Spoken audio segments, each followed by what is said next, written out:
Let's start this story with an introduction to the bullies who are about to get bullied. The first guy in front of us is Ju Yongcheo. Then there's the leader of these goons, Park Kangwa. These zesty-ass bastards spend their days bullying weak students, extorting money from them, and repeating this cycle daily. Their current victim is a poor kid named Donggu, but that's about to change. Rumors have been spreading about a new transfer student who has been wiping the floor with every bully in the school. He just recently took down a few of the guys who were trying to steal food in the cafeteria. And as fate would have it, that very transfer student just walked into the classroom where these bastards are currently beating their first victim of the day. As for his introduction, his name is Doyle, and right now, he's looking for the so-called boss of this school. He turns to the goon in front of him and asks if he's the boss. But instead of giving a straight answer, this shithead makes the mistake of running his mouth unnecessarily. And for that, he earns himself a slap so fucking hard that his brain scrambles inside his skull, sending him crashing to the floor. The girls in the classroom are absolutely astonished. A guy with this much guts, this much presence, he's not just a Sigma, he embodies the ultimate jigachat attitude. Not to mention he's goddamn handsome.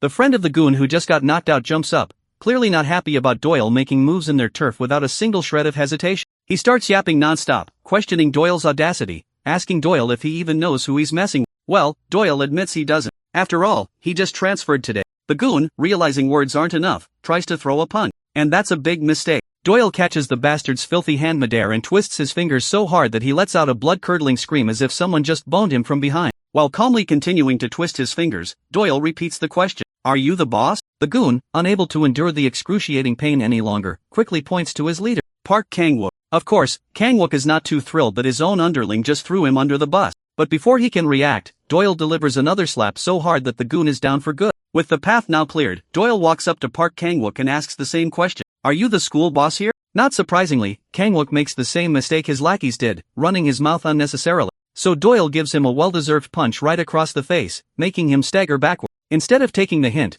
this unfortunate bastard decides to fight back and throws a punch of his own. And oh boy, the way Doyle dodges that punch is so fucking cool. Now it's Doyle's turn to show what he's got. His fist connects perfectly with Kangwook's face. The second one also does not miss its mark. And to finish things off, he delivers a brutal kick that sends the bastard flying straight into the window, leaving his face a bloody mess. The students watching are absolutely stunned. Kangwook is left battered, bruised, and with an ego just as broken as his face. With the job done, Doyle makes his exit with the same ferocity he came in with. Donggu, still barely able to process what just happened, takes a shaky breath. He never expected to witness something like this. Meanwhile, the TikToker girl in the back is totally smitten. All she can think about is getting clapped by this guy. Later, Donggu meets Doyle and makes a request to wipe out all the bullies in the school, just like he did in the classroom. But Doyle is not taking the job without the necessary compensation. You see, it hasn't been long since he came to Korea, and he is broke as hell. If Donggu wants to use his strength, it ain't free. Donggu argues that this is a righteous cause, that strong people should protect the weak. That's just how things should be.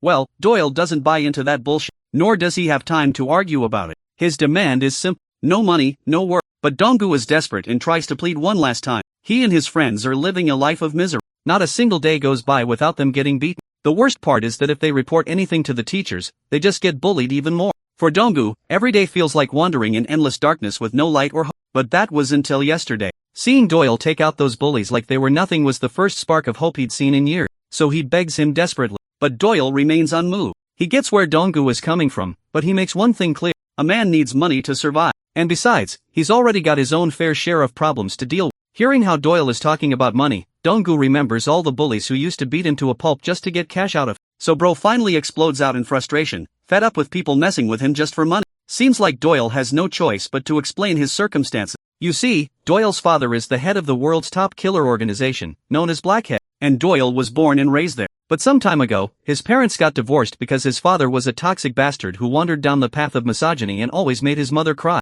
So with no other choice, he and his younger sibling went to Korea with their mom without asking their father's permission. This of course enraged their father, who, in an act of revenge, blocked all the accounts under their names, leaving them with no money. While Doyle had planned to live in the tallest building in Korea, that all went down the drain because he had no money. With that said, he proceeds to walk away because today is his interview at Burger King, and he doesn't want to blow this opportunity. As he's saying all this, that TikTok girl who's fallen headfirst for Doyle is eavesdropping from the sideline. Donggu, meanwhile, isn't sure if he should believe all this crap. But on the other hand, this guy doesn't seem like the type who makes ridiculous jokes. Regardless, Donggu offers him 50,000 won for each person he takes down. Well, the offer is enough to make Doyle stand still. Donggu isn't sure if he offered too little and wonders if he should have given extra. But contrary to his expectations, Doyle takes the job without a second thought. Meanwhile, the TikTok lady is still ogling at Doyle like a fan. Later we cut to a group of thugs chilling under a gazebo. We've caught the rumor that Park Kang-wook got his ass hooped by a transfer student. This fatty is amazed that one single transfer student was able to beat Kang-wook and his two lackeys single-handedly.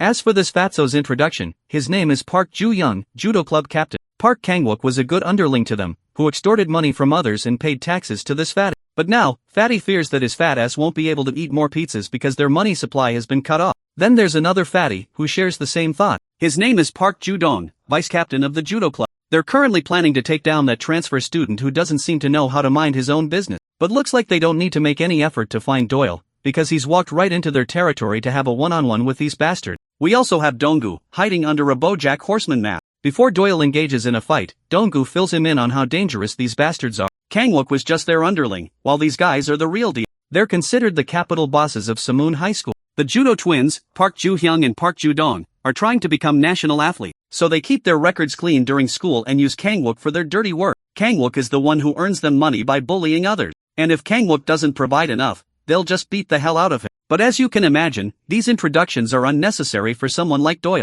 All he wants to know is if these guys are his target. We also notice that the TikTok girl who has fallen head over heels for Doyle is hanging around with the judo twins and still seems to be obsessing over it. She's watching the clip she recorded of him over and over. Her name is Xiaomana, by the way. She's clearly obsessed, still thinking about it. Seeing how she's fixated on her phone, Ju-dong is curious about why she's so invested in whatever she's seeing. He wants to see too, but the lady flatly refuses. At the same time, we see Doyle coming in like a wrecking ball, landing a solid knee smash right on Ju-dong's face. The impact is brutal, and that fatso is literally knocked out cold with a single hit. The other fatty quickly lunges at Doyle, but he remains calm and composed, as if he's not scared at all. His nonchalant attitude throws the fatty off. For a moment, he wonders if Doyle has backup to give him this much calm. But before the fatty can process anything, he's rocked by a punch so hard that his bloody nose splatters like a messed up tomato. But things are about to get even more brutal for this poor fatty. Doyle swings his leg with lightning speed, aiming straight for the fatty's small ball. That ungodly strike is so overwhelming that it literally cracks the fatty's nut. The explosion of pain is so intense that the bastard's soul momentarily leaves his body because the pain is just too unbearable. With that final punch to the head, Doyle seals the deal on the spot. Mina, on the other hand, is practically wetting herself watching this Sigma Doyle smash all these bastards.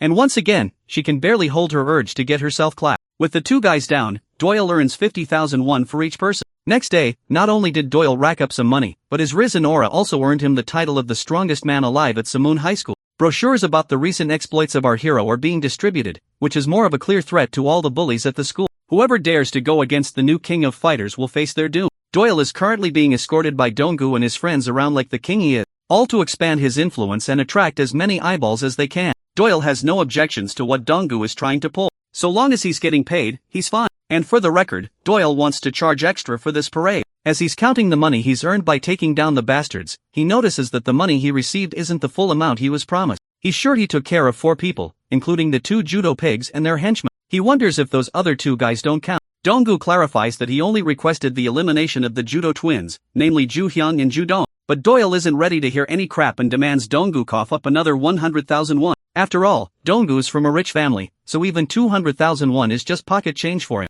Donggu suddenly stops to question Doyle, asking how he knew about his family background. What Donggu can understand is that Doyle only approached him because this bastard knew his family was rich. To get context on how Doyle came to know about his family, we cut to the past, where a few of Donggu's friends mention how his family is rich. So Doyle simply states that the entire school knows about how rich his family is, not to mention it was Donggu who approached him first. With that said, Doyle demands the 100,000 won Donggu owes him, and this amount does not include the charges for the parade. With no other option, Donggu just happily flashes an OK sign. We then cut to Mina, who is staring at the brochure, once again unable to help but admire our boy's beauty. Her friend also admits that the transfer student is indeed handsome, and it's no wonder why every girl in the school is staring at his picture in the brochure. Hearing this, Mina gets annoyed and enraged. To her, it feels like all the other girls are staring at her husband, and she just can't stand it. She quickly snatches the image of her lover out of one girl's hands and threatens her with death if she ever dares lay her filthy gaze on her man. One by one, Mina collects all of the brochures the other girls in the classroom have. As she finishes swiping all of the brochures, she suddenly notices that one of her friends, Jang Hyunwoo, wants to see her. Later, under a shady bridge, we meet a blonde guy named Jang Hyunwoo from Jeonjil High School. This is actually the next target Doyle is supposed to take down. As for the introduction of this guy, Hyunwoo was hailed as the king of Southern Seoul. Then there's another guy from Iljeon High School, and he is PG Chael's subordinate. As an executive member of 12 nations, he is undoubtedly powerful. Doyle wants more details regarding this 12 nations that Donggu speaks of, but Donggu reminds him that this is a topic for another day. Currently, their main focus is Jang Hyunwoo because this opponent is someone they can't afford to underestimate. After all, this bastard had the liberty of becoming the champion of a mature boxing tournament not just once, but thrice. With physique and instincts far beyond an ordinary person, even the judo twins, who fought this bastard together, didn't stand a chance against him. Furthermore, the scariest thing about Jang Hyunwoo is the fact that he is cruel by nature. In simpler words, if this guy sets his sights on someone, he makes sure to harass and push his opponent to their absolute limit. He is so cruel that people would rather die than be humiliated at his hand. And once he snaps, there's no telling what he might do. To exercise precaution, Donggu decides to watch the fight unfold from the sideline. And if things escalate, he will make sure to report it to the police immediately. But before this jackass can finish yapping, Doyle is already out and about, ready to beat those guys up. We then cut back to Hyunwoo himself, and Mina is also there in his company. Hyunwoo has just finished beating the hell out of her male friends because she didn't pick up his call on time. But Mina doesn't give a damn about these guys, and refuses to even consider them her friend. The poor boys, who took a serious beating because of her, can only curse her under their breath. Now back to the main reason she was summoned here. Hyunwoo wants her to go on a date with him. He even promises to give her the best time of her life while they're together. But it looks like his dating plans have to be put on hold because a glass bottle is heading straight at him, courtesy of Doyle. Hyunwoo simply ducks down and saves himself, while Doyle sighs in disappointment. Since he missed the mark, now he has to fight this bastard, which is such a drag. Mina begins blushing at the sight of Doyle once again, while Hyunwoo is absolutely furious, and demands to know who the hell this bastard is. Mina meanwhile starts getting the wrong idea that this guy came to save her. By now, even Doyle notices this crazy lady always showing up wherever he goes,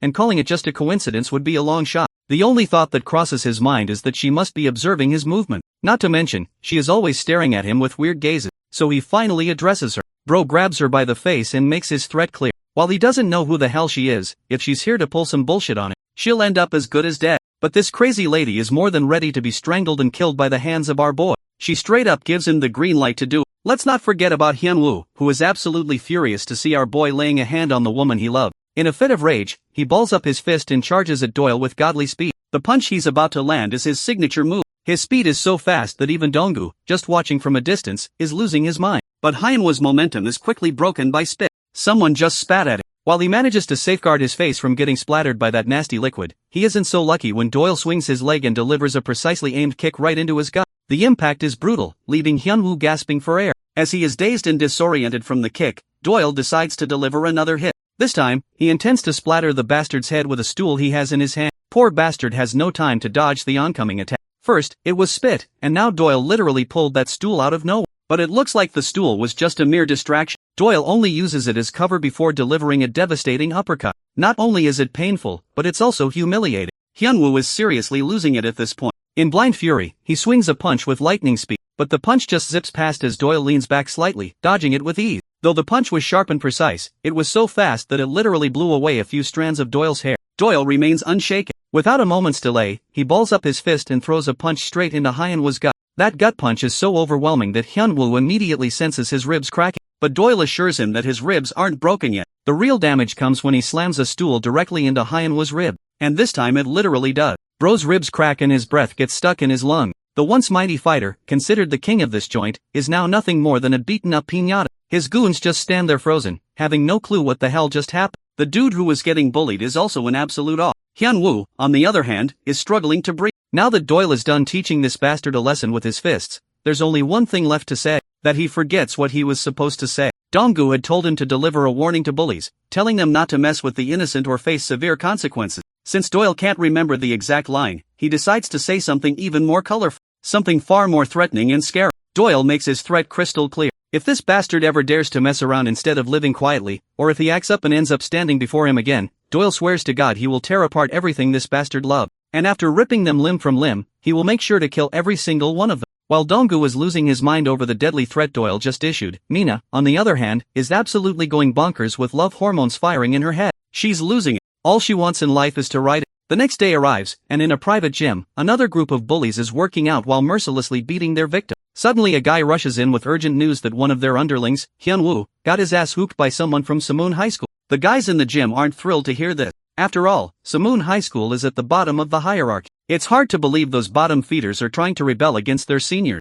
Among them is Im Jongbyum from Iljeon High School, which is ranked 4th. The next day, Jongbyum gathers his underlings from Samoon High, ready to beat down the gang responsible for hospitalizing Hyunwoo. However, he notices that their numbers are unusually low and demands an explanation. Kangwook explains that a few of their guys got hospitalized while trying to steal food in the cafeteria. But Jongbyum isn't interested in small fries. He wants to know about the twin judo piglet. Once again, Kangwook delivers bad news, their balls exploded, and they're also in the hospital. Jongboom is absolutely livid and delivers a devastating punch straight to the Kangwook's gut. As far as Jongbyum is concerned, what this guy is reporting is nothing more than bullshit, and he's not in the mood for stupid joke. But the poor guy insists it's the truth. It's no surprise that Jongbyum doesn't know the full story, as it's been a while since he last checked in. However, his lackey's persistence only infuriates him more, and he prepares to slap the poor guy again. That's when Kangwook finally blurts out that it was the transfer student who did all this. Every recent incident involving their gang members traces back to that one particular transfer student. Finally, Jongboom's rage subsides, replaced with burning curiosity. Now he's absolutely dying to meet this new bastard who has everyone on edge.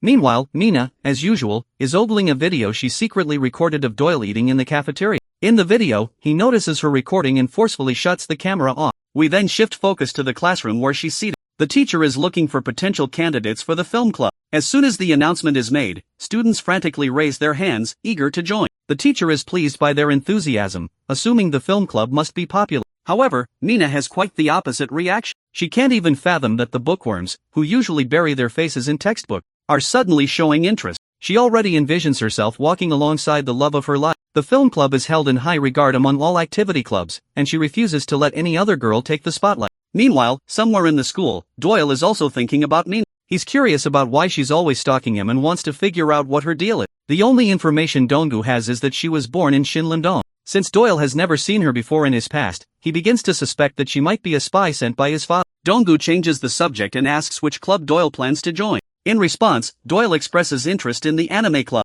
Of course, this makes zero sense to Donggu. The anime club is a holy haven for otakus, yet Doyle is the complete opposite of a typical otaku who does nothing but cool. That's when Jongbyum shows up, accompanied by his lackey. Seeing our boy in the distance, Kangwook confirms Doyle's identity as the transfer student responsible for busting the judo twins' ball. Jongbyum grows increasingly annoyed at how his dumbass lackey keeps mentioning ball. It sounds creepy. Nonetheless, Jongbyum refocuses on Doyle. He steps forward, his entourage following closely behind. While Donggu is still rambling about anime club activities, Doyle suddenly spots the goons and, without a moment's delay, sprints toward them with the agility of a cheetah. Kangwook starts cowering upon seeing Doyle charging straight at them. While Kangwook knew this bastard was crazy, he didn't realize he was this crazy. Seeing the lamb running at them, Yangbom quickly takes a stance, ready for battle. He takes the initiative and swings first, but his punch misses its mark. He tries again, yet Doyle effortlessly dodges with slick ninja moves, zipping past Jongbyum entirely. Yangbom is left utterly bewildered. Why did this guy just ignore them and run past? The answer becomes clear when we see Nina in the distance.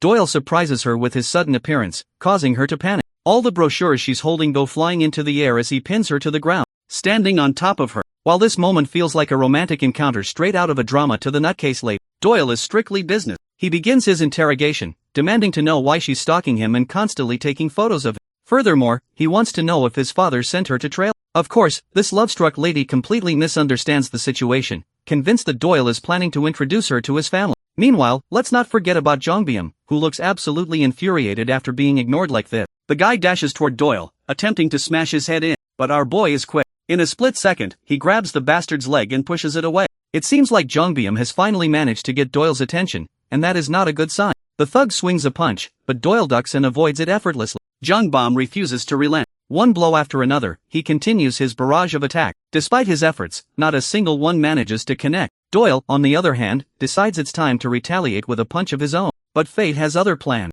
Just as he is about to strike, the student head of Samoon High School intervenes, stopping the fight. His name is Wang Dukial, and he commands them to knock it off. Jongbom is far from thrilled to see this boomer crashing the party. Nonetheless, he lights a cigarette, but not before throwing one final threat at Doyle, warning him of the consequences that await him tomorrow. With that, he takes his leave with his lackey. Then Doyle does something unthinkable, something no one saw coming. He literally smashes Jongbom over the head in front of the student head, and that single hit is enough to knock the poor guy out cold. On the sidelines, Kangwook begins sweating bullets, convinced that Doyle has just dug his own grave by attacking Jongbom. Even Donggu, who had literally been paying Doyle to do this job, is left in complete awe. As far as he's concerned, Doyle hasn't even faced a mid-level boss yet, and now he's gone and attracted the attention of the real boss. We then cut to a shady apartment where a tattooed guy is torturing the hell out of his victim. His torment session is suddenly interrupted when his phone rings with news about Jongbom getting his ass whooped. This guy is from Iljeon High School, and his name is Im Jongchan. we finally learn about the infamous group known as the 12 Nation.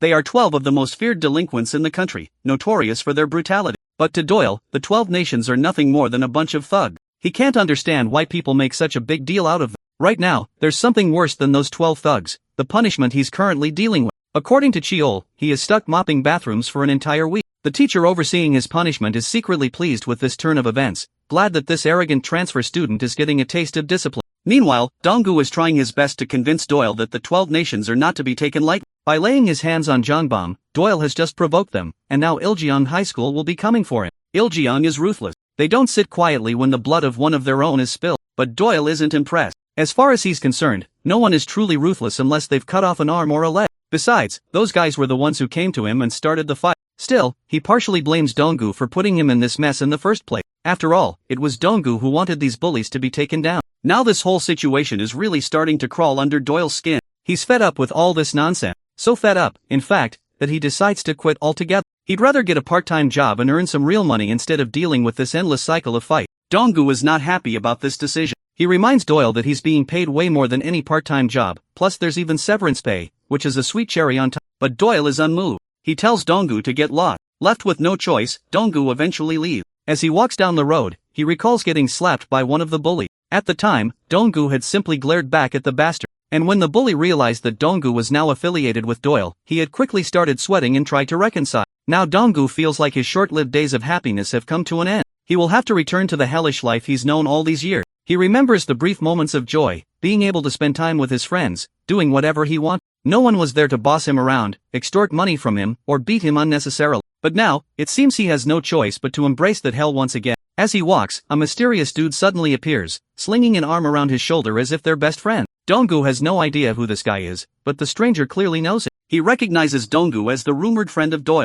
By now, Donggu knows that things are about to take a very bad turn for him. Later, that same guy drags Donggu to Jongbom, who immediately begins interrogating him about Doyle's whereabouts. Of course, Donggu insists that he doesn't know anything. His response only pisses Jongbom off. So without a second thought, he delivers a brutal kick straight to Donggu's face, causing his nose to burst with blood and sending his glasses flying. Jongbom only demands that he make a simple phone call and summon that bastard here. Quivering, Donggu quickly dials a number. But instead of Doyle, he dials up the helpline number. The guy in the red jacket notices this, and immediately threatens the life out of poor Donggu. Realizing what he's done, they resume beating him mercilessly, pummeling him until he has no choice but to endure it like a faithful, obedient dog. Meanwhile, we cut to Doyle, who is casually attending a job interview at Burger King for a part-time position, all while his former employer is getting the beating of his life. The interviewer asks Doyle about his hobbies or any special skills he possesses. While Doyle does not have any experience in part-time jobs, he states that he knows close combat and how to throw daggers. However, the interviewer mishears him and asks why he would throw swag. Doyle bluntly clarifies that he meant throwing daggers.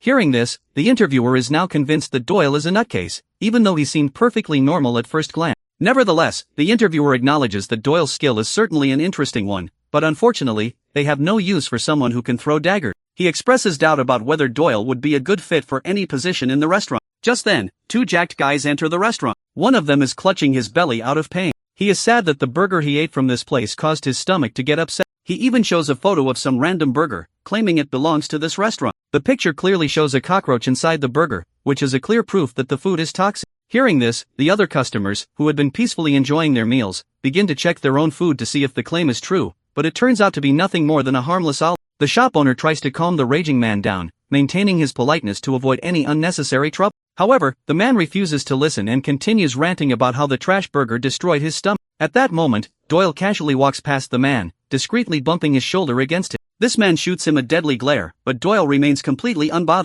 Meanwhile, we cut back to the group interrogating Donggu. They check his phone and quickly realize that Donggu doesn't even have Doyle's number, clear proof that they aren't friends. Jongbom, frustrated by the lack of progress in tracking down Doyle, can't help but to feel annoyed. He had been waiting outside the school's main gate all this time, yet somehow, they failed to notice Doyle. Annoyed, Jongbom turns his attention back to Donggu. After delivering one final kick, he walks away with his thug. We then shift to Iljeong High School's bullies and their leader, Im Jong-chan. Standing beside him is his fellow schoolmate, Choi Hyo-chan. They are talking about the two friends who went to grab some food for everyone from Burger King, but they do not seem to have returned, so they decide to check on them now that they are passing by Burger King. It is then that, unbeknownst to them, Doyle crosses paths with them, but since they do not recognize Doyle by face, they simply walk past. Once they enter the restaurant, they see their two friends who went to fetch food are now sprawled on the ground after getting beaten up like piñata. Of course, Young-chan is not thrilled to see his lackeys down for the count. He quickly scans the room to find the guy who could have done this, but unsurprisingly, the culprit does not seem to be here. This is when Young-chan remembers one guy he crossed paths with outside Burger Kim, and his shoulder had stains of blood.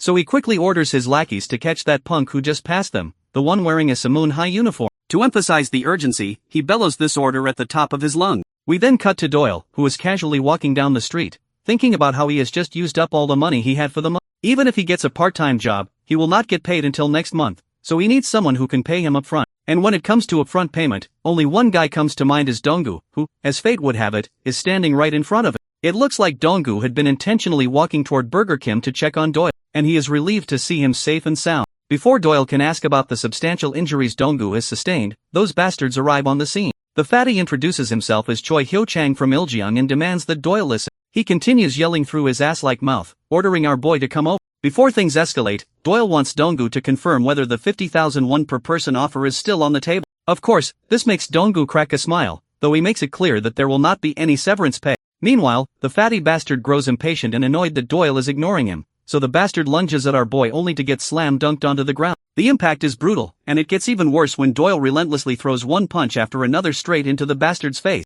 The shitheads who came with that fatty feel the chill of their lives, while my guy remains as cool as a cucumber in a refrigerator. And for this display of action, he also wants Donggu to pay a performance bonus. Later, after taking care of those shitheads, the two of them have some noodles together, where Doyle once again reminds Donggu about the performance bonus. He then boldly demands 5 million won, promising that in return, he will annihilate Iljeong High within a week. Hearing this, Donggu bursts into laughter as if Doyle just told him the funniest mom joke ever. First of all, Donggu wants to know why he wants so much money in the first place. Doyle reiterates the same story about his father freezing all their bank accounts. And just like before, Donggu still finds it hard to believe. Anyhow, Doyle also wants to ask a question in return. He wants to know why Donggu lives such a miserable life. After all, he hails from a rich family and has everything, so why does he go around getting beat up all the time? Doyle has already dug into Donggu's family, and they are seriously no joke. All Donggu has to do is transfer to some private school that does not have any bully. Furthermore, why do Donggu's parents feel worried when they see their son all messed? Well, Donggu reveals that they are both out of the country right now.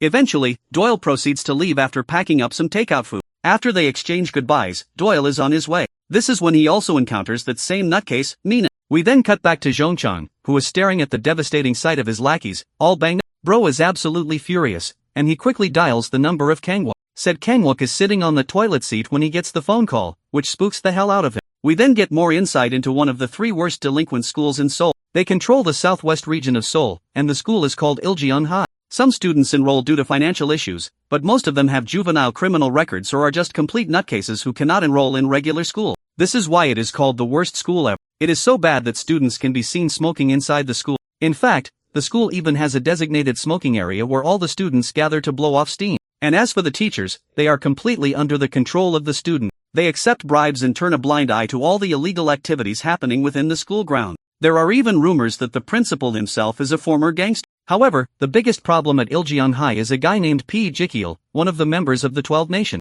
For the longest time, Iljeong High was fractured into multiple factions, but Jikiel united them all through sheer strength. Nowadays, he oversees operations such as bike thefts, insurance fraud, extortion, threats against restaurants, and even more heinous crimes involving murder. We learned all of this as we stood right outside Iljeong High, because Doyle is about to raid the place. While he's literally armed with a rifle, the ever-goofy Donggu is once again rocking his LGTV donkey mask. More than the flashy mask, Donggu is more concerned about the massive gun Doyle is holding. Doyle assures him that it's only loaded with rubber bullets. After all, human bodies are an expendable resource. The more you preserve them, the better. As they move forward, Donggu once again tries to convince Doyle to reconsider before it's too late. Reports of violence at Iljeong High are so frequent that if someone were to call the police, they just laugh it off. But rather than deter Doyle, this fact actually makes him relieved. It works in his favor. But Doyle's unsettling relief only makes Donggu even more worried. Soon they stumble across 2 students. Doyle immediately asks if either of them is Jikiel, but instead of giving a simple answer, the bastards start acting aggressive. And as one might expect, Doyle has no patience for unnecessary yapping. Without hesitation, he shoots one of them in the face with a rubber bullet. The other student, standing beside his injured friend, rushes in to throw a punch, but Doyle effortlessly takes care of him with a well-placed kick. As if that wasn't enough, he then shoots the bastard in the foot, before using the gun itself as a melee weapon, slamming it down on the guy's shoulder which shatters the collarbone. The poor shithead can do nothing but groan on the ground while Doyle looms over him like a goddamn reaper, demanding that he bring Jikiel here as soon as possible. Meanwhile, we cut to Jongbyum, who is still nursing his sore neck from the hit Doyle had inflicted earlier. Right now, he's performing his usual duty, collecting ransom money from students. Suddenly, his red jacket friend comes rushing in, panting heavily as he reports that the bastard from Samun High is here. Naturally, this piques Jongbyum's curiosity right away, because he was just thinking about it. Elsewhere, Kanwook can be seen battered and bruised, and is getting grilled by Jongchan. Before Jongchan can rough him up further, he receives a phone call from one of his lackeys about a spy roaming their turf with a gun in hand. As usual, Jongchan yells at the top of his lungs, demanding clarification on who this so-called spy is. Kanwook, on the other hand, feels utterly hopeless. He has no idea how any of this involves him, or why he's even getting beaten. Back to Doyle, he continues cutting down every shithead who dares to stand in his way. Eventually, they come across two female students and question them if any one of them happens to be PG Kale. Unsurprisingly, the girls deny any connection to him. After all, PG Kale is a guy, not a girl. Doyle, however, blames Donggu for not mentioning this earlier. This is when Doyle finally notices something. Or rather, someone worthwhile. It's of course Yangbyung. Dude finds it somewhat admirable that Doyle had the balls to walk straight into the tiger's den. However, these so-called tigers begin to flinch and recoil in fear when Doyle places his hand over the trigger. But they're in luck because Doyle is already out of bullet. Feeling mocked and humiliated once again, Jongbyum charges at Doyle in a fit of rage, aiming to land a hit. But his aggressive swing amounts to nothing. In that moment, he notices Doyle reaching inside his coat, perhaps to pull out another weapon. But it turned out to be just a distraction. The next thing he knows, he's doubled over in pain, having taken a brutal knee smash right to his gut. Meanwhile, in the annex building of Iljeong High, a few teachers take notice of the dozens of beaten-up students lying on the ground. One of the newer teachers, visibly horrified, suggests calling the police. But the senior teacher beside her dismisses the idea, since this is just a normal day at Iljeong High. Even if they reported it, the police wouldn't respond. Not to mention, the principal has given clear instructions to the staff to stay out of student affairs because getting involved only makes things worse. That said, even this veteran teacher admits that today's situation is unprecedented. He's never seen anything like this before, not since the PG Cheol incident. Adding to the mystery, the school's CCTV cameras are down, and even the phone signals are jammed. Something bizarre is happening, and he has yet to figure out why. We then cut to a jacked-up dude effortlessly bench-pressing 200 kilo ohm, while the group of his lackeys watches in awe. After chugging down a protein shake, he finally acknowledges the lackeys standing in front of him and asks them why they're here. One of them quickly delivers the message from the higher-up. All executives are to report to the school immediately because a spy has infiltrated their turf. As for this hulking figure, he is Park Jinju. Peering into Yangbyum's past, the young prodigy was once lauded by all of his coaches. He beat up everyone, and was the meanest kid among the crew by defeating 6 guys all at once. One could even say the kid was blessed with God-gifted talent and a fighting ability that impressed just about everyone. He was the definition of talent. Jongbyum grew up to be a menace throughout his middle school life, and every person who ever tried to make themselves an equal to him, they all felt the crushing face of defeat when he humiliated the shit out of them. Jongbyum had a distinct superiority complex and treated those weaker than him like worms. It's as if he was living in a world where he believed only the strongest would dictate the weakest, and he took joy in torturing those that could never dare to stand up to him. Jongbyum's life had been like that, all the way until he met a monster. Doyle, at his current level, easily dodged his punches and humiliated the fighter with his immense speed. Jongbyum has never been so pissed before, and giving in to his anger, he lunges forth for another strike, questioning how his punches are failing him right now. In response, his opponent gives him a reality check in the most embarrassing way possible. Doyle smacks his face with the broom, casually pointing out the difference of reach between theory strikes. Fidgeting back on his feet, the arrogant Jongbyum wipes off his blood, and is in denial of the reality taking place before his very eyes. Frustrated, he goes for yet another strike from below, a sharp hook that his opponent ducks with precision, returning a powerful uppercut that knocks the living daylights out of the bald fuck. Doyle puts him to sleep on the ground. Jongbyum's sandal flings away as he trips on his feet. To add on to the humiliation, Doyle comes rushing with a speedy kick. Luckily, Jongbyum was able to dodge it, but he still can't fathom how his monstrous opponent appeared so quickly. This guy, a seemingly nobody who no one had even heard of, was casually beating the ever-living crap out of him. Doyle mercilessly went for a full swing of a soccer kick just now, instilling a deep, dark fear in Jongbyum's bone. The reason is simple: if that kick had connected with his jaw, it would have straight up killed him. Doyle commends his opponent's speed, confirming that he had just attempted to cripple Jongbyum for life. Reminding the bald head of his words, Doyle emphasizes that no amount of pleading will save him from the beating he deserved. Seeing this scene unfold, Donggu was at a loss for words. Doyle thinks he should lessen the punishment, but what good will that do? Because this psychopath is in the mood to break his leg as a merciful retreat. Hearing those words, Jongbyum is once again reminded of his past, how he used to mercilessly look down on those weaker than. In a poetic twist, the situation has flipped, and now he's the victim of his own philosophy. Enraged, he tries to whirl a powerful fist to strike down Doyle, an attack that he meticulously evades. Doyle dodges yet another strike, while the bloodlusted Jongbyum continues to punch him. Our boy isn't worried, this is just too easy for him as he casually throws not just one, but a fleet of strikes in his path. Jongbyum is utterly destroyed with a final, definitive strike from Doyle's wrathful lunge. The sight of his humiliation leaves his lackeys at a loss for words. They are speechless, seeing Jongbyum getting toyed with, gargling on his own words pathetically on the ground. He stares at Doyle, who looks down on him with the most arrogant look on his face. He goes on to tell Jongbyum that this high school is nothing special. Unable to do anything on his own, the bald head turns to his lackeys, roaring at them for standing still. Jongbyum gives them an earful and orders each person to take down Doyle, but how could they, seeing as they witnessed one of the most brutal takedowns before their very own eyes? Sometime later, his senior Jongchan is annoyed walking through the school hall. The dean of the school tries to intervene and stop them from walking in as if they own the damn place, but these guys don't give a singular fuck about him and merely turn away from his direction, deeming him unworthy of their attention. The dean calls them out for ignoring him, even going as far as to shout insults against the invading delinquent. Jongchan was already pissed, and he's done playing around. He goes up to the old man, sticking out his wrist from his pocket as if he's about to pull something out. In a sudden motion, this man goes on to stab the dean with the full force of his weapon, causing the other students to freeze in terror. Jongchan intently reminds the dean that he won't get what he wants merely because he's a damn teacher. Now humbled and no longer in the mood to challenge them, the dean drops to the floor, blood trickling down his body. Jongchan spits at the man before turning his attention back to the clowns who are declining his call. He hands the weapon to one of his men, ordering him to take the blame for stabbing the dean. He's so ruthless that he's ready to sacrifice one of his own for his personal action. Jongchan orders the guy to retrieve every person's phone and head to the police station to turn themselves in. This will lead to nearly 3 years worth of imprisonment, but Jongchan doesn't care because he won't have to deal with the sentence. It'll just be one of his disposable lackeys. The ruthless delinquent walks away from the scene, and the perspective shifts back to Doyle's side of things, who has finished crippling the shit out of Jongbyum. Seeing the bald head laugh while being struck with so much pain, Doyle wonders if he should increase the torture. To that, Jongbyum laughs, reminding just how badly Doyle fucked up by challenging their boss.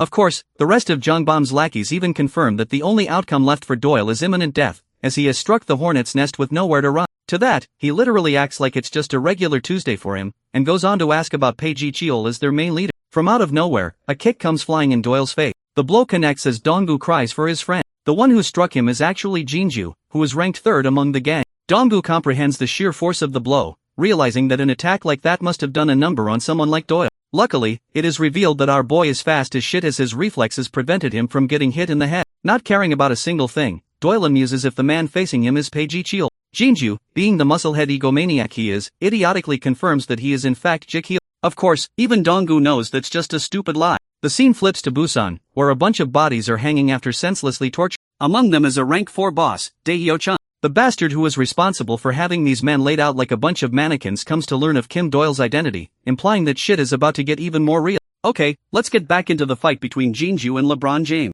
The musclehead is surprised to find his opponent spraying at him with some water. He goes for a wide punch, thinking an attack like that will connect with Barry Allen over here. Doyle humiliates the shit out of him by slapping a piece of cloth like a freaking slingshot. That bitch slap leaves a mark too. Once again, the rest of the lackeys are just straight up confused. They don't even know what's going on anymore, as Doyle is beating the crap out of the bosses with a wind-washing set. He's an overwhelming muscle behemoth who shares records in competitive lifting. Jinju lunges forth to strike him again. Doyle casually evades the strike, which leaves a mark in the wall. Then he dodges Jinju's kick, frustrating him as the battle rages on. What Jinju is really angry about is his opponent's wind-like reflexes, as he's avoiding him like a mosquito. Jinju thinks that Doyle's endurance has to be shit, so only one attack should be enough to knock him down. But to his shock, Doyle flips the cloth and wraps it around his opponent's wrist, before delivering a beautiful sharp knee to his face. Jinju staggers, realizing that his opponent is fighting dirty, making use of everything in his arsenal to get the upper hand. He tries to squeeze Doyle, but that fails too. They enter a funny moment of silence before Doyle shames this clown with his spray gun again.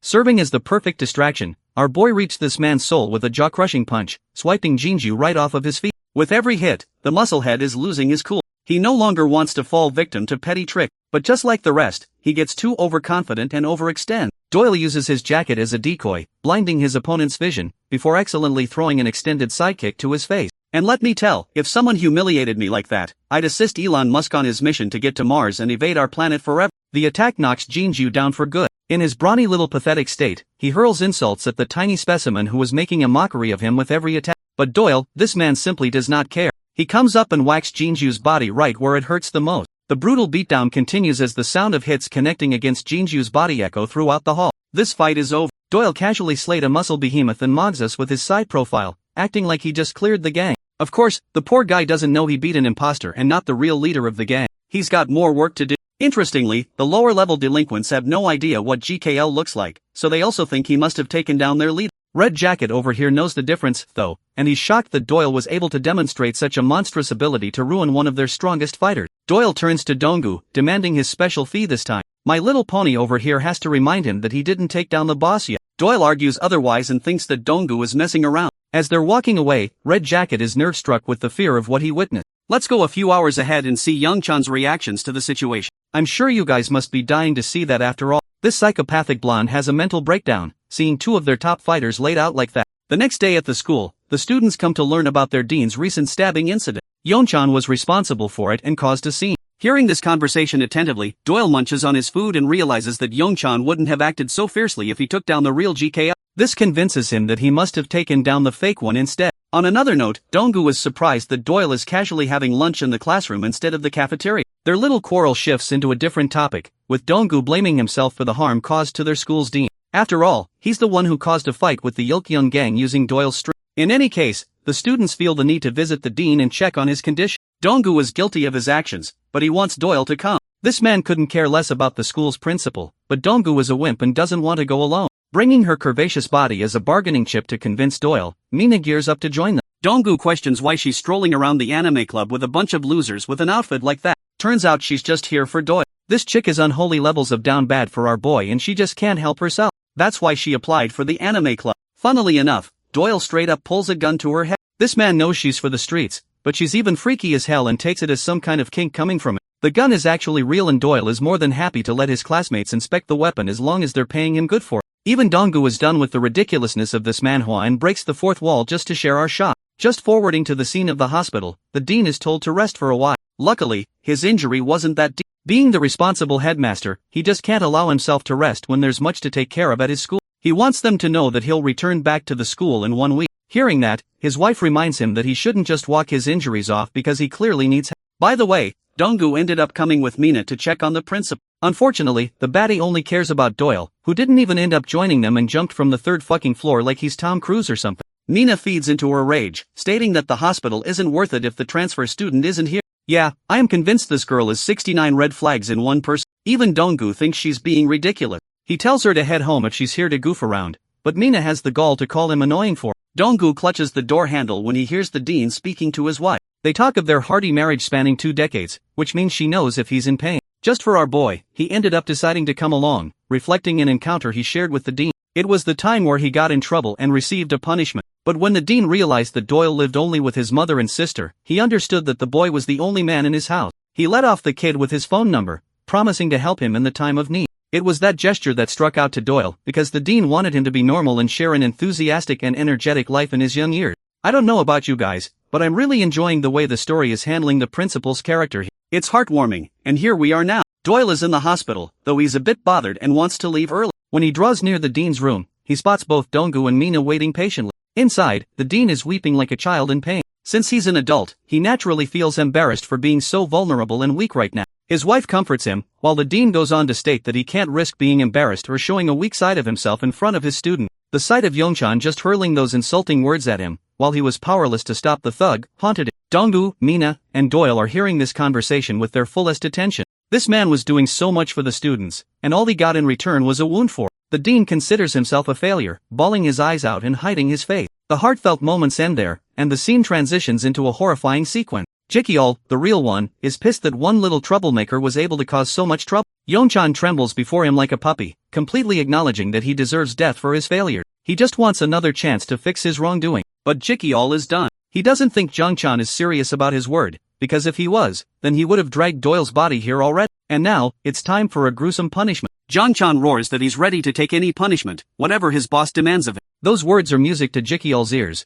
who tasks him with the impossible work of scoring 10 million a week. Youngchan is so terrified that he doesn't even comprehend the ridiculous task. He just accepts it like a direct order. As for Kim Doyle, who was being a thorn in their ways, Jikyol wants Youngchan to make up for his mistake and bring him over. In the final shot, we get to see the face of the Il Jiang High boss, Jicho. At the gaming arcade, Doyle is banging out the shots like he's a professional. Mina is practically squirming seeing him do anything, while Donggu tells him his backstory of how he earned the title of dumbass from just about anyone who bullied him. Though it came to a point that Donggu just accepted things for the way they were, and believed that he was nothing more than a clown, Doyle is killing it while Mina is fangirling over it. Donggu's little rant ends up getting ignored by the both of them. Mina is treating like a date, but Doyle simply tells her to get lost as well. This man is not letting her have a piece of it. Recalling the dean's words, Donggu reminds them of how ridiculous it is to relax at a sensitive moment like this. He is reminded of the time he recruited Doyle to do his bidding, though it amounts to little seeing as he's just as much of a brute as the rest. Donggu checks out of the group, realizing that asking for Doyle's help is pointless since he's just going to charge him for the slightest of things. But right as he's about to leave, our boy stops him, making him have the faintest hope that maybe this guy actually cared.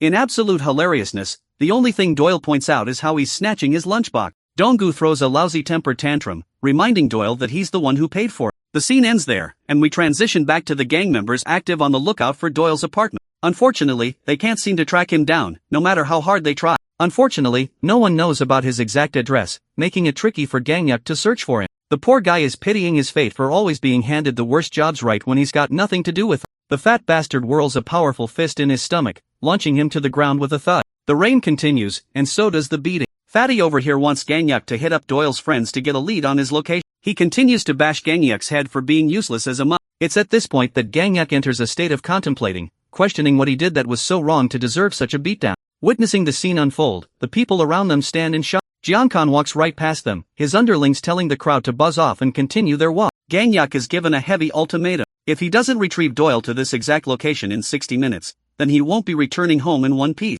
And yes, the One Piece is real. Rejoice fan. Gangyuk questions the unfair reality put before him, his thoughts lingering, his eyes watering with tears. The people spectating aren't even doing anything to intervene. Not a single one is calling the police to help save his life. Among those people is Donggu, who is terrified to make eye contact with Gangyuk. The moment he locks eyes with Donggu, he stutters and calls his name, declaring the poor guy is Doyle's subordinate slave. You can just see Donggu's face getting destroyed knowing what's about to happen. And the worst does end up happening as the gang members beat the crap out of Donggu shortly afterward. And yet being loyal to his friend, he refused to rat out Doyle's location. Jiankhan is disgusted by the sight of weaklings putting up so much resistance before him. Wide-eyed and serious, Jiankhan gives Donggu a good reminder of where they come from. With a blade in his hand, he attempts to intimidate the kid by reminding him of what he did to their dean. All of a sudden, the memory of their beloved dean weeping his eyes out comes flashing through his head. Jiankhan tells him that they only mean business with Doyle as long as he can call him. They're good. Apart from that, it's not like the innocent victim can do anything to save his life in this situation. Put in a position of helplessness, Donggu's memories go back to the time he was insulted by his father for being weak just like his mother.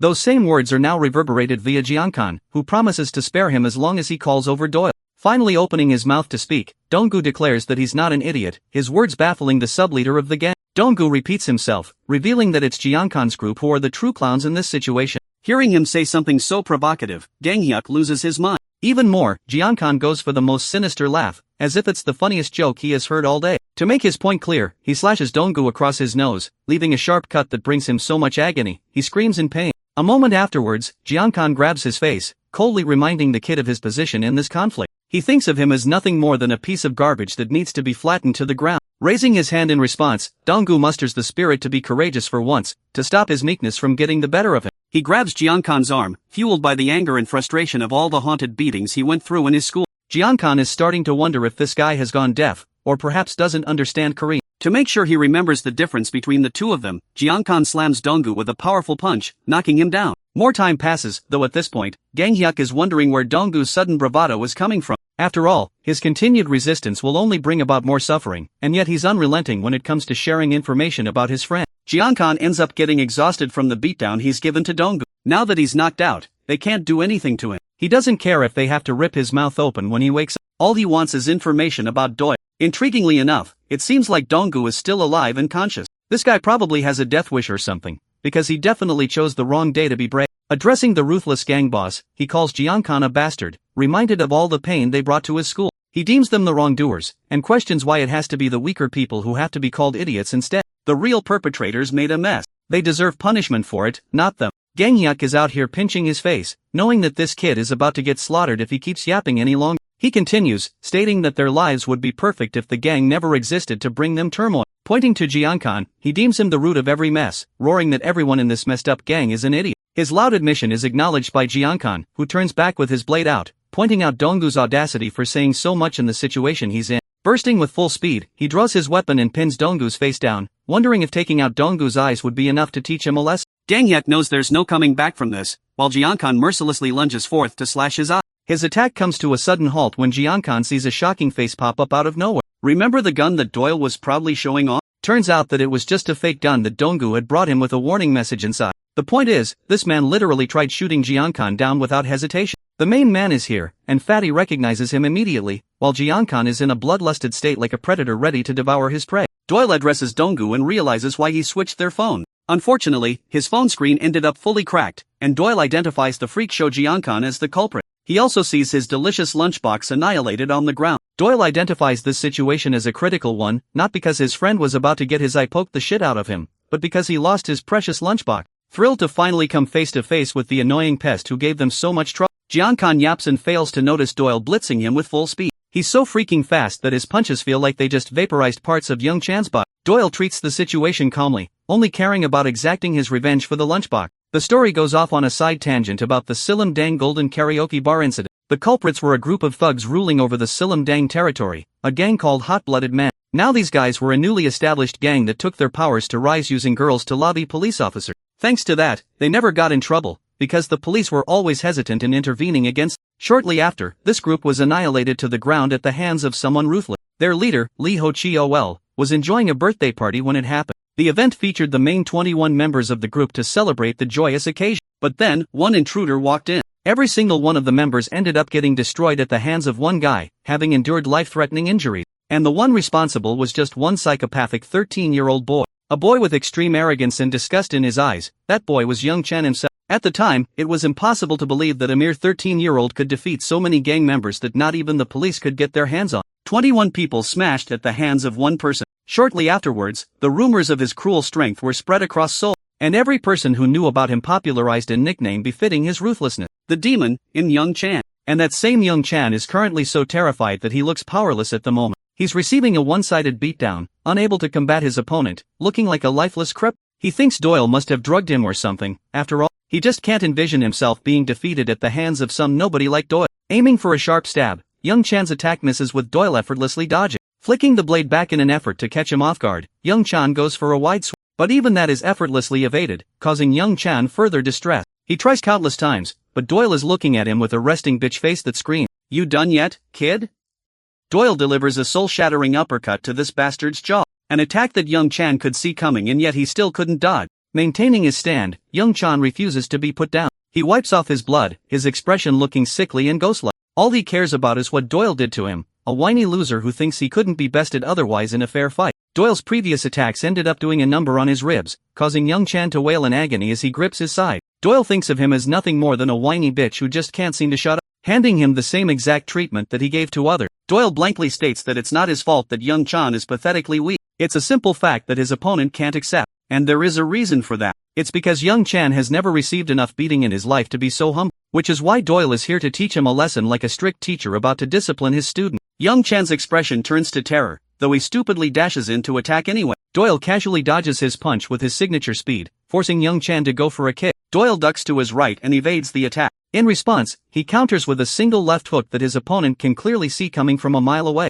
And yet for some reason, he still can't avoid it as Doyle knocks him back like a punching bag eating extreme recoil. The blonde is questioning his existence. He compares the situation to being aimed at with a gun. Even though Young Chan knows the bullet is about to fire, he can't react to its incredible speed. Doyle bashes him with more and more of his godlike speed, doing a number on Young Chan right until he staggers to maintain his footing. Pausing for a moment, Doyle impressively remarks that he is clearly facing someone stronger than the average person, as Young Chan has been doing a good job of eating his punches so far. That may be true, but Young Chan's condition is all you need to know about his situation. He's like an injured dog that needs to be put down to stop his suffering. Of course, it's a good thing for Doyle, who is enjoying the experience. Gangyuk is baffled to the core, gripping his head in shock because this fight is practically happening over a damn lunchbox. Even Donggu is speechless. Gesturing him, Doyle tells Young Chan to draw near, asking him what part of his body he should break as he'll take Young Chan's words into consideration. Seeing him stand there in silence, Doyle's eyes sharpen with a gaze so terrifying that it makes Young Chan quiver before it. He is forced to avert his eyes, unable to meet his ferocious opponent to the face. Since he's not making a choice, Doyle decides that it's time to take matters into his own hands,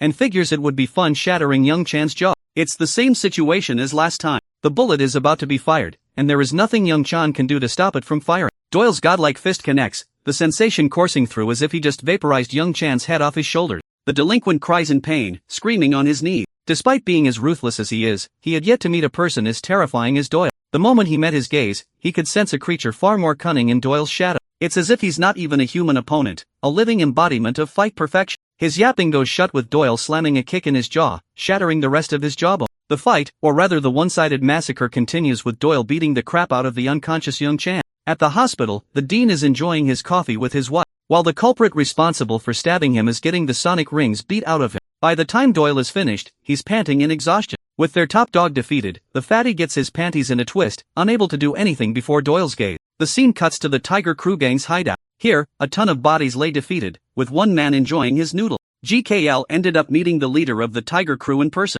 and because he didn't like the way the negotiations turned out, he decided to cut their precious tendons for his amusement. Knowing that these guys were ready to cross him at any moment, he tortures their leader by poking his flesh with his chopstick. GKL offers them 2 days to wrap up Busan's shitshow and then merge with his gang. Seeing as he doesn't have any choice, their leader nods in agreement. GKL stares him down, demanding his conviction. He's satisfied with the answer he received, so this freak show leaves with an ugly glare in his face. As he's leaving, Il Kyung-hae's chief of operations, Hyuk-cheol, tells his boss that he's been getting a lot of calls. Taking the phone, GKL is startled when he hears a different voice on the other line. It's Doyle, and he means business. Right as GKL opens the door, all he sees is a man standing before him with a phone next to his ear. Doyle pulled up to their turf. After all, they were seeking him in high demand. Also, he took the time to obliterate each one of GKL's men while he was at it. Adopting a nightmarish smile, GKL finds himself more amused than ever. Sharing a meeting with the head principal of the school, one of the teachers questions if it's really a good idea to let this incident slide. After all, this incident involved an outsider who assaulted multiple people. It's an incident that should be making the news for the safety of the children.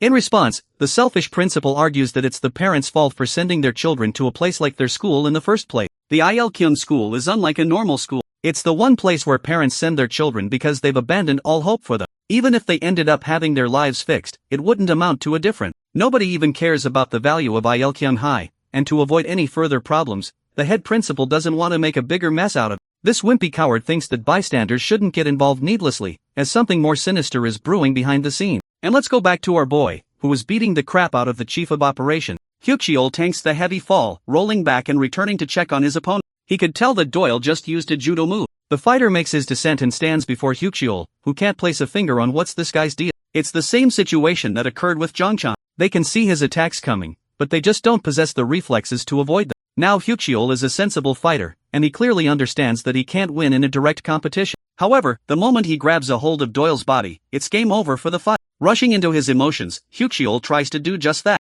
His giant hand misses Doyle, so he uses his other arm to sling forth and grab it. Once more, Doyle goes for a retreat, easily dodging and then surprising his opponent with a sudden duck. Doyle slams his face and abdomen with both of his kicks, sending him back. To make sure he stays down for good, he delivers a merciless punch to Hyuk-cheol's face, staring him down without a shred of interest. A few moments earlier, he had carried Donggu's flailing body, who realized that the scar he received on his nose would stay for a while. And of course, he will be reminded of the scar every time he looks in the mirror. Doyle deems him annoying for asking such basic questions, but Donggu he's conflicted. He's been a part of so many beatdowns without being able to do anything in return. He thinks it is unfair that he has to be left with scars across his body. Returning to the scene of the fight, Hyuk-cheol is busy collecting himself while Doyle slams his jaw with an upward knee kick. Facing such a cruel beatdown, Hyuk-cheol fails to comprehend what's going up in Doyle's mind, as he's not pulling the stops of any of his attacks. Each time he attacks, it feels as if he's aiming to kill his papa next. Hyuk-cheol has his own backstory lore. He was always lauded as a special person with a unique talent. At the time, Ji-cheol offered him a hand to become his right-hand man.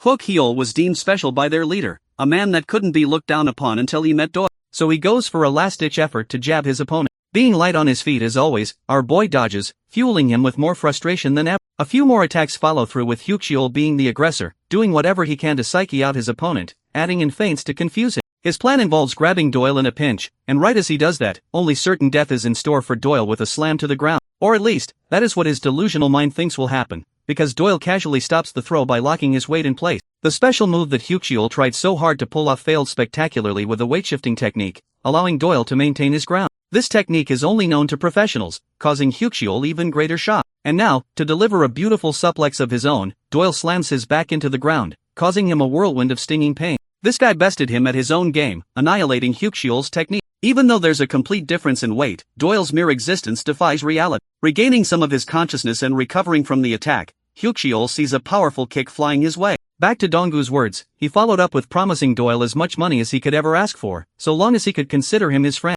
Our boy tosses Hyukcheol's body away like a balloon, his face expressionless when he hears Donggu's sincere request. Even now, as he towers over Hyukcheol's body, he is reminded of the moment he shared with Donggu. Doyle gets in trouble with a bunch of policemen seizing him on the spot. Remember the beatdown he gave to the other guys? Yeah. Well, one of them ended up calling the police. They want to arrest him, when suddenly, one of the policemen gets their face bashed with a brick. It's Hyukcheol, and this guy is a fucking menace for assaulting an officer. The other guy tries to arrest this psychopath, but he quickly dismantles him like a force of nature. With both of them down for good, Hyukcheol collects himself, glancing at Doyle with excitement. Having achieved everything he ever wanted through violence, the gang leader believes it is the most convenient way of life. He just can't have other people stopping him when all he wants to do is have some fun. The leader of the gang even offers to become friends with Doyle, arguing that he could help cultivate our boy's ability for the better. What's more, the gang will enjoy their full support. The reason he mentioned the boss of Japan's Yakuza Okita group is because violence easily exploits money. He extends his offer to Doyle, who cares little about entertaining him, and unleashes his full speed from the get-go. His fist vaporizes Hyukcheol's face with a single strike. Doyle drops a bombshell. He's the one who killed the Yakuza boss with his own hands. This guy's fucking unstoppable at this rate. Circling back to the conversation regarding the head principal, he recalls sharing a drink with one of the congressmen. The head principal believes one of the students in their school is responsible for stealing critical information from the top business club. As for the fight, you'd be surprised to find this out, but Hyukcheol actually blocked Doyle's attack in time. Carving a smile across his face, the leader of the gang realizes that Doyle doesn't want to entertain the offer. Doyle cusses him out for being an annoying parrot who keeps ranting the same thing to someone who isn't really a high school student. Like the usual, we get a lore drop that I'm expecting to be more psychopathic than anything we've seen so far. A young Hyukcheol came to an understanding that murderers aren't bad for killing, his death was just a part of life. One of the most famous killers of all time, Albert Bundy, argued that he merely shifted his victim's time of death. Albert Bundy was responsible for murdering 30 women. This bastard Hyukcheol, however, poured boiling water on an infant. Hyukcheol was basically an emo who took things too far at a young age, and instead of making it a phase, he made it his entire life. He thought murdering others was really cool, which perfectly describes his craziness. When he was probed for information for why he attempted to kill his brother, Hyukcheol responded that he was annoyed by Jiho's senseless whining. Despite warning the baby many times, the kid refused to listen to him. Hence, he was the one who was wrong and suffered for it. Now, Hyukcheol's situation was quite similar to the famous serial killer. He was punished for his crimes, and inevitably had to pay the consequences of his actions. However, many people in the world operated freely without having to endure consequences. For example, Sakatsu Bushino, an attack leader of Okita's group, the same man who was suspected of murdering 7 members of an enemy organization. In every trial, he was never found guilty. The young Hyukcheol carefully observed how many political figures didn't receive the punishment he did. It was then that he made it his life's goal to acquire as much wealth and power as he possibly could, so that he could become immune to the consequences of suffering a punishment, so that he could determine the time of death for others, so that he could play God. Having matured, he returned to have a conversation with his infant brother, who had half of his face completely ruined thanks to his older brother's assault. Hyukcheol reveals the real reason he tried killing his baby brother. It was because he did not want another version of him to exist out there. After all, it only made sense to him for one god to exist in this world. Now, standing before Doyle, the leader of the gang channels his philosophy. But Doyle doesn't care and goes for a sharp kick, which his opponent actually dodges. He goes on to catch each of Doyle's strikes, though Hyukcheol didn't escape the encounter completely unscathed, not at all. In fact, he received a wound to his head. Hyukcheol is confused how his opponent can move even faster than him, a fact that Doyle makes clear. Also, he makes it clear to the bastard that he is just messing around, but now, he's starting to wonder if Hyukcheol is beyond an ordinary person. To that, the boss admits that he's surpassed the likes of many people in his life. He's the one who wiped the floor with Yongbyon and left a trail of blood in his every walk, and yet it's his first time meeting someone like Doyle. Finding him an intriguing figure, Hyukcheol lunges at him full speed, delivering a similar iconic strike to Doyle's punch. Doyle is actually impressed that Hyukcheol managed to copy his attack. Not that it matters, because our boy knocks him flying with yet another blow. Hyukcheol stammers for a moment, more blood trickling down his face, but he shows no signs of defeat. He tries to swipe Doyle down, an attack that is easily dodged. But then the next move, it even causes Doyle some trouble to evade, as his opponent is going heavy on overpowering him with every advance. Hyukcheol ends up eating a punch to the face, but he lets it slip through, gaining the upper hand in their movement. Hyukcheol tries to knee him in the face. Doyle ducks and analyzes the situation of the fight. The more this battle continues, his opponents become amplified over time, making Hyukcheol a terrifying opponent to face. The gang leader chucks a powerful swing, rivaling Doyle's speed, who is already extremely fast. Doyle thinks that it's remarkable to find a special talent like this guy lingering in a high school in Korea. Hyukcheol goes on the aggressive again, ramping up his speed as if he was getting a constant boost. Still, his attack patterns are easy to counter, so Doyle is managing to evade each of his strikes. He knows that Ji-cheol has been preparing a real punch underneath the jab see-through, but he calls it a shallow approach. Ji-cheol tries to shock Doyle with a left hook, surprising him greatly as the attack connects, slamming Doyle back. This gives Ji-cheol the confidence to declare that he's simply an unstoppable being who is destined to rise above everyone. Okay, I have to say this story loves to throw jump scares.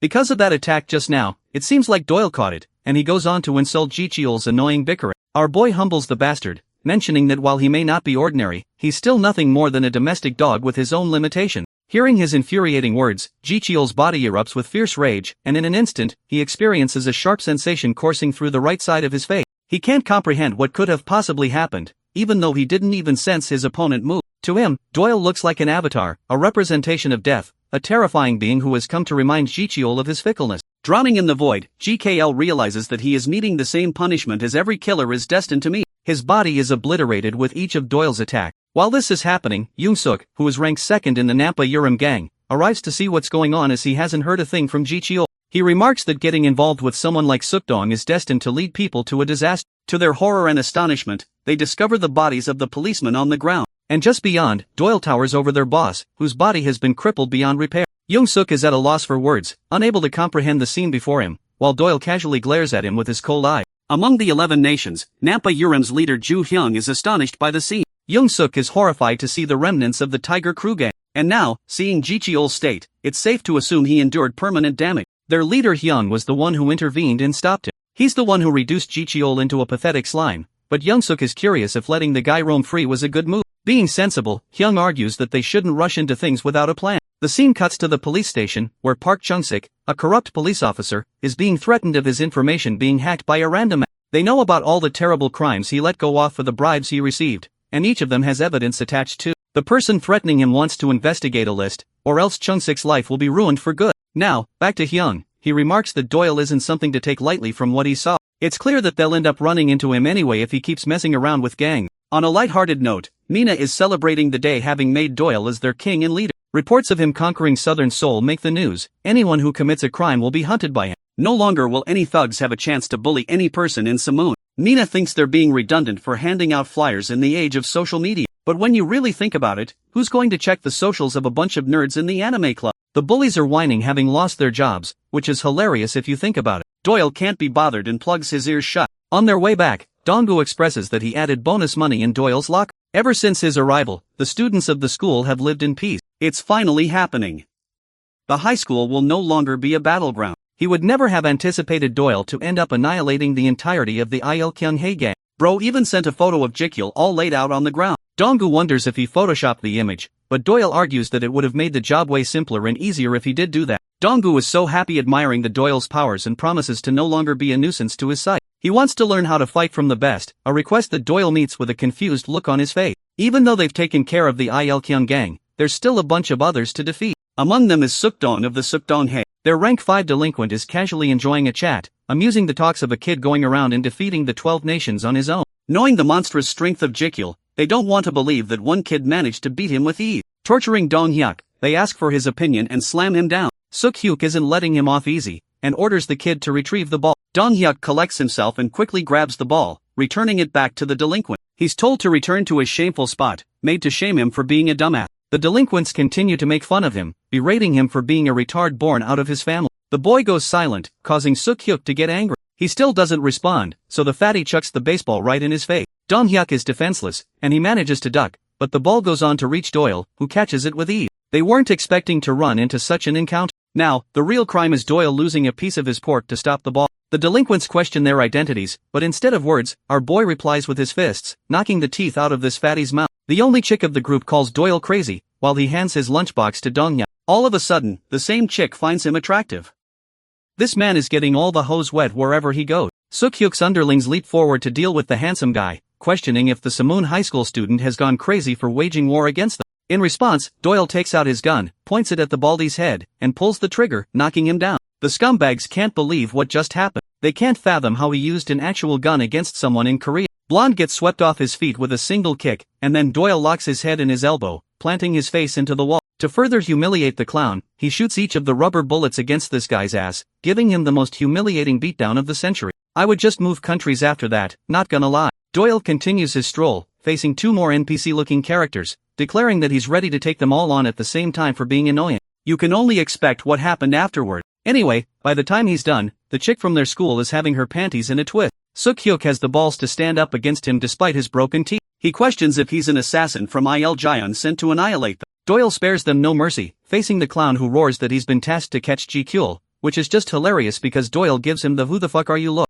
Suk-hyuk stupidly rushes to attack the one guy who literally broke his damn teeth moments prior. Doyle even gives him a warning to look below, but that turns out to be a lie as he pulls a gun to his face. One headshot is all it takes to launch the clown flying. Their next target is Suk Dong-hae, as Doyle towers over the delinquent, who just can't fathom why he's attacking them. In response, this man utters one word, "poor," and then he pulls the trigger, kick-starting the extermination of Suk Dong-hae. 2 whole months passed after the incident. The season is changing, and Jinju has quickly transitioned into becoming our boy's fangirl. Doyle reminds him not to be so humiliating as a 20-year-old man. He has volunteered to become Doyle's right-hand man, following him wherever he goes. Jinju argues that any strong person ends up becoming an older brother figure, and for the longest time, he revered Ji-kyul as the tallest mountain peak. But now, he learned that there exists an even bigger mountain beyond the likes of Ji-kyul. Of course, Doyle is strolling off to his thoughts, recalling that he had Young-chan arrested. But for some reason, Jinju escaped without punishment. Turns out that Jinju only received a warning as he wouldn't rat out any information.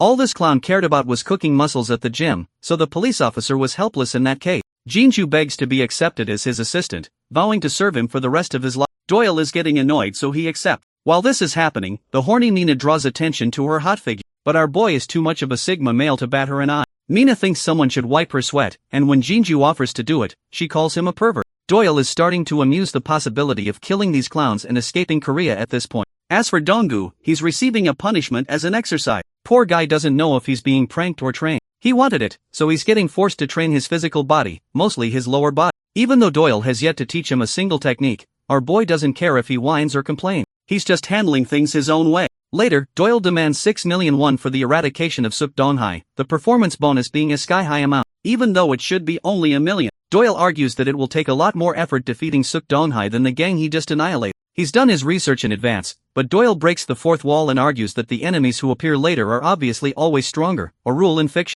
And when it comes to working with Donggu as an annoying teammate, things end up being more difficult. Doyle agreed to train him to the point of death so that Donggu could have the chance to prove himself. And now is the time for him to do just that. He wants Donggu to defeat Park Kang-wook as his first opponent. Right now, the strongest person at the school is Kang-wook since the other bullies transferred in fear. He wants Donggu to conquer Kang-wook and take over the Samoon territory for himself. Donggu doesn't get how that would work since Doyle is already the boss. But our boy argues that his caliber is world-class and isn't restricted to a tiny high school. Donggu pictures himself being a mean boss controlling the school. Doyle tells him that if he conquers the school, they can collectively demolish Sukdong within the span of a single week. Back at class, the students are murmuring rumors of Donggu challenging Kang-wook to a one-on-one battle. They wonder if Donggu's attitude has changed after encountering the transfer student, as he would have never done this in the past. The fight will happen in the auditorium, so the students go rushing to become members of the audience. The entire school has gathered, surrounding both fighters. Donggu is nervous as ever, while Kang-wook is thinking he's being toyed with like usual. The official battle between the two is about to begin.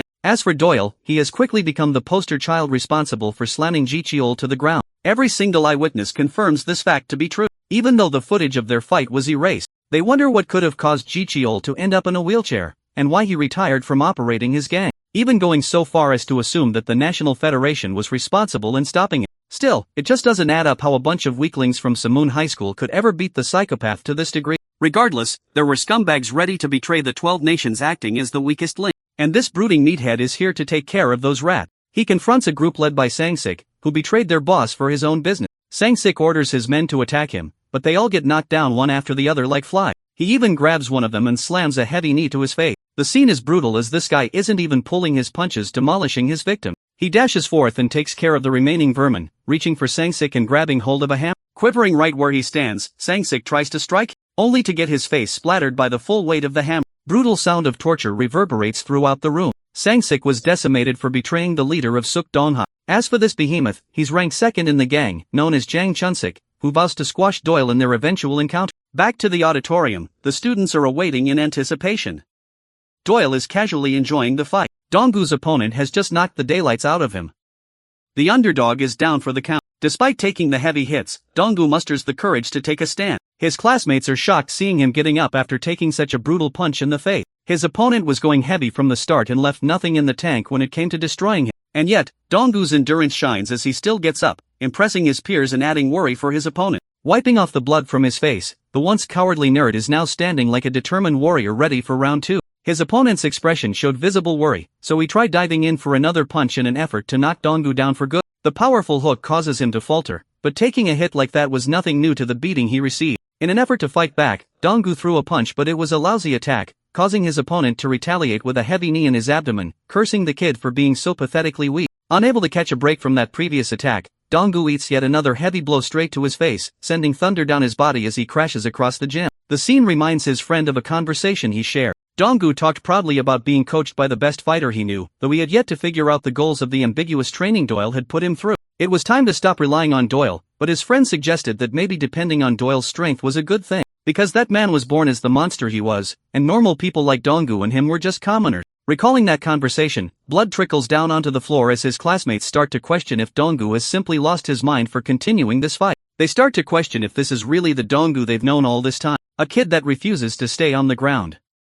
A kid who always gets back up despite the beating. Arming a fighting stance, he puts his opponent under great turmoil. You see, this is the same boy who can't even throw a proper punch, and yet he's got the eyes of a determined warrior, ready to face any obstacle in his path. The scene reminds his opponent of the exact same situation with Yongchan, as without Doyle's help, the kid is worthless on his own. And yet, he showed Yongchan a glare of determination as well. The only logical conclusion is that he must have been acting brave, delusionally thinking that it will help salvage his situation, or so his opponent believes.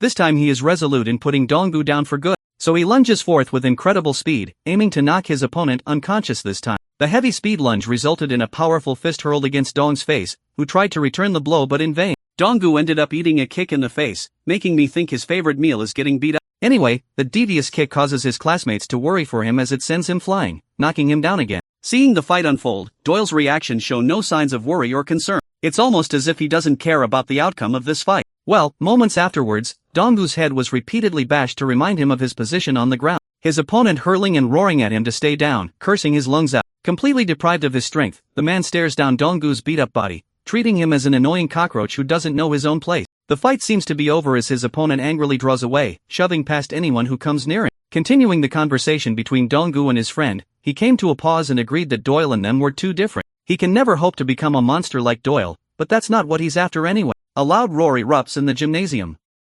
Donggu questions where his opponent is running off to when the fight isn't even over yet. It causes Kongwook to stop dead in his tracks, like someone just asked him English or Spanish or something. As Kongwook turns around, his expression turns to shit, looking like he just saw a ghost. He grits his teeth, quenching his anger, bolting right at his opponent with another strike. Calling Donggu a zombie, he throws a full swing jab right in Donggu's face, the kind of attack that should basically rob you of your motivation to continue the fight. Still, faced with so much pain, Donggu smiles instead of despairing at the situation. Kongwook thinks the kid has lost it, even though the attack is fully connected, so there's no chance it wouldn't have inflicted pain. Retaliating sharply, Donggu goes on the offensive, causing Kongwook to panic as he evades with caution. The scene transitions into a conversation he shared with his teacher, Doyle, questioning how he was going to beat an opponent like Kongwook. It was then Doyle gave him an easy hint that he will definitely beat Kongwook, meaning he will win eventually as the fight continued on. And that's exactly what's happening right now, as even though Kongwook chucks a heavy blow in his abdomen, Donggu's got a mean-ass expression on his face. This boy has changed big time. Kongwook can't believe that he's actually hitting someone and they're reacting like this. Back in his conversation, Doyle explained his reasoning. He mentioned that a usual fight doesn't last longer than 3 minutes, and beyond that requires sheer willpower. Since there isn't a massive weight difference between Kongwook and Donggu, the only determining factor of the fight would be willpower. And that has been the purpose of Donggu's training throughout this time, though Kongwook doesn't even expect anything like that coming his way. It meant his chances of victory would skyrocket right as he went past 3 minutes. Lo and behold, the first hit connects. Donggu finally bashes Kongwook with a powerful jab, causing him to stagger, exhaustion eating at his leg. Thanks to his stupid temper tantrum, this idiot wasted too much of his energy in a fight like this. This hurt his speed greatly, allowing Donggu to unleash a second attack, a painstaking knee in the face, knocking Kongwook down to his knee. With his opponent practically useless to defend against, Donggu throws a bundle of powerful fists, hitting Kongwook's body as if he were some kind of motionless punching bag. Donggu finishes with a powerful uppercut right against Kongwook's chin, the battle looking winnable, thanks to the endurance built over months of training. But don't be fooled, the fight isn't over yet. Donggu is hammered by Kongwook's strong fist, right when he wasn't expecting it. Returning to Doyle's conversation, he mentioned that their strategy going into the fight would be to utilize willpower paired with immense physical strength. Kangwook goes heavy on the offense, but the fight feels equal as Donggu returns each attack. Both of them are taking hits and then returning them promptly, jolting each other's bodies back from the pain of every strike. Doyle left him with a simple piece of advice that I'm sure everyone can follow. He told him that when he felt like his most vulnerable, it was then he should make his body scream out another attempt to try just one more time. Donggu channels that advice into his core as he races forward, recalling each time he was brutally beaten up by his bully. Recalling how Kangwook made a fool out of him on every occasion, his goons toying with him. Each of those moments become ammunition for him, a reason to beat the daylights out of this piece of shit. Donggu's eyes are filled with a new flame of determination, a will to fight. He commands his body forward, greatly shocking his friend by his performance. It is then he remembers Donggu's words from the end of the conversation, who concluded that he was fine being himself and didn't want to become someone like Doyle. Each student widens their eyes in shock, while Doyle is mocking them all, looking unfazed at the outcome of the fight.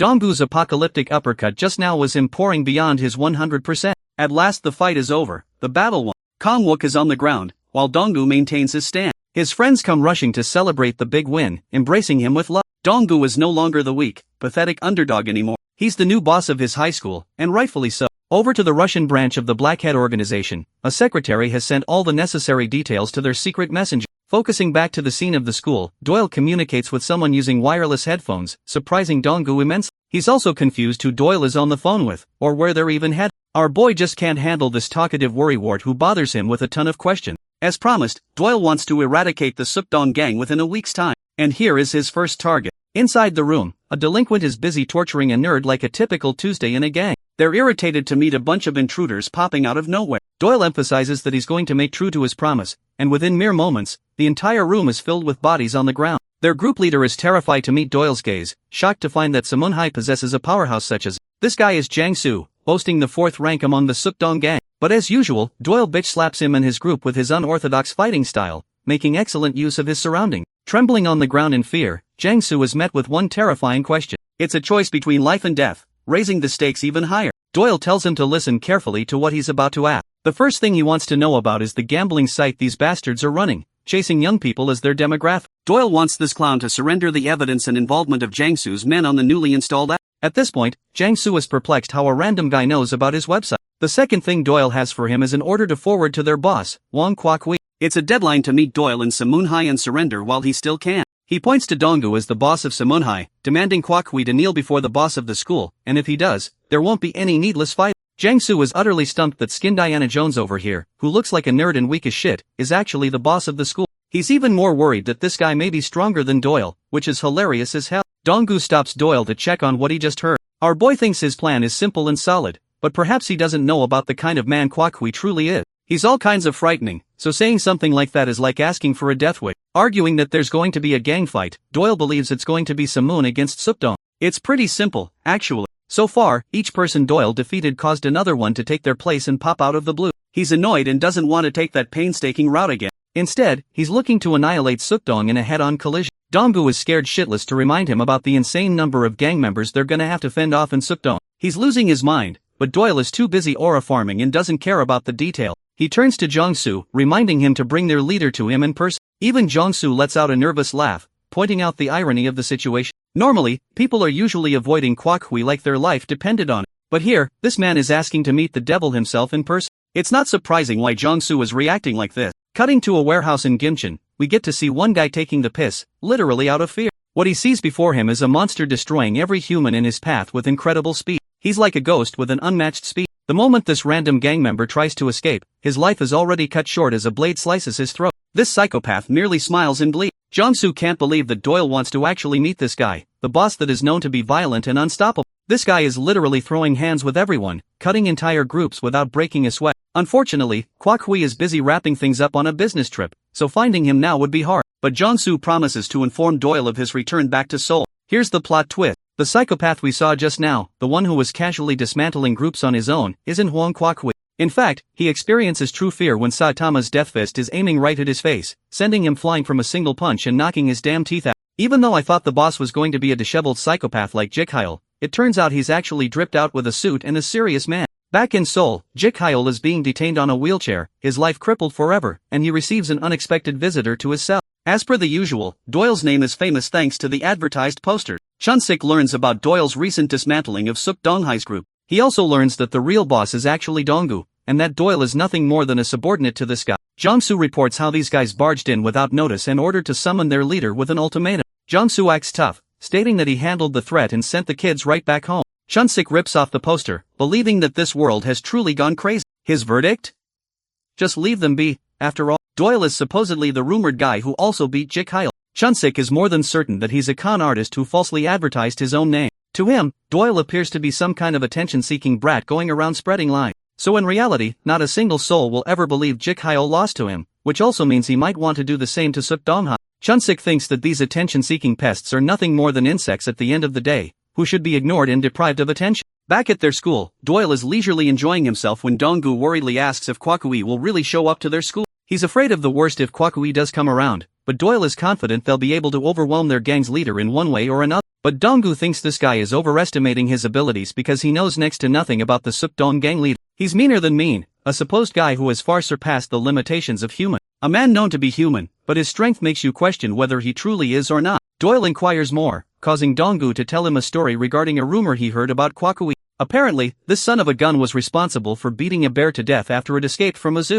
This bear was wreaking havoc and scaring the people, until he showed up. One man was responsible for beating it dead, and that man was none other than Wang Kwakui himself. Enjoying his drink, Doyle doesn't even bother to flinch, while Donggu was worried to death. Doyle argues that there isn't any point in lamenting their situation with how far they've come. While they're having their chat, a secret spy is eavesdropping on their conversation. Doyle confidently concludes that the gang's leader will definitely show up in Samoon. Back at Youngsu and Chunsik's meeting, Youngsu talks about how this supposed attention-seeker Doyle could pose trouble for them and create chaos, just like Chaiho. Chunsik remembers Chaiho, the dude from the National Federation. But that guy's so powerful that Youngsu would never have survived an encounter against them. Little does Chunsik know, Youngsik has his balls in his throat because that's literally what happened in his encounter against Doyle. He nearly died. Chunsik's chicks show up with a bunch of snacks. He chats them up, introducing himself as a member of Sukdong, and learns that the girl is from Cheongilhai, where one of their gang members also studied. While he's busy drowning in pussy, Youngsu is irritated out of his mind to see Chunsik worried about a girl and not one of his own. Doyle ended up going to Youngsu's residence so he could always beat him black and blue if he betrays their deal.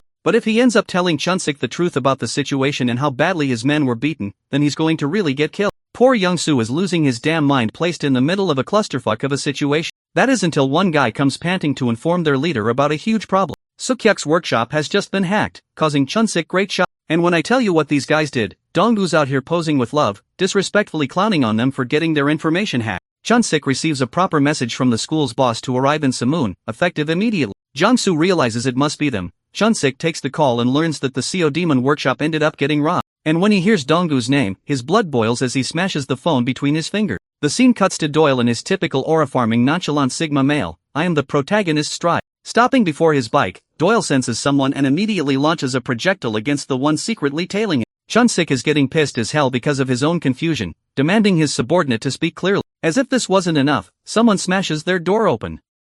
It's Wang Kwakui, their boss has returned, and with his mere presence, they all lower their bodies to pay their leader great respect. Chunsik is sweating bullets. He looks like a pussy with a tail between his legs around this behemoth. He apologizes for not greeting his boss properly, but Kwakui cares little about those things and immediately asks about Samoon's location on the map, all the while chugging down some liquor. Baffled, Chunsik inquires in confusion. Kwakui smashes the bottle to the nearest wall. His intentions remain hidden as the scene cuts to his interaction with Jicheol and his detainment. Kwakui is rather disappointed to share a conversation with a cripple who was once a powerful and ruthless gang leader. Holding out his hand against the glass pane, Jicheol gives him a menacing look, wishing Kwakui well for his safety. This is basically his way of saying, you're about to get your ass kicked to the moon and back. Jicheol remarks how a small moment can result in a lifetime's worth of injury and pain. His last words noted the existence of a creature as demonic as Satan living amongst the students of Samoon High School. And it is because of that, Kwakui ordered for an immediate arrangement of his troops to prepare for the battle against Samoon High. Now, Doyle is sticking to his American ways and questions if the blonde is the one secretly spying on him all this time. Apparently Doyle is supposed to be this person's captain, suggesting a connection to his former team. Anyway, things are finally getting serious with one Kwakui officializing Sukdong's attack against Samoon High School.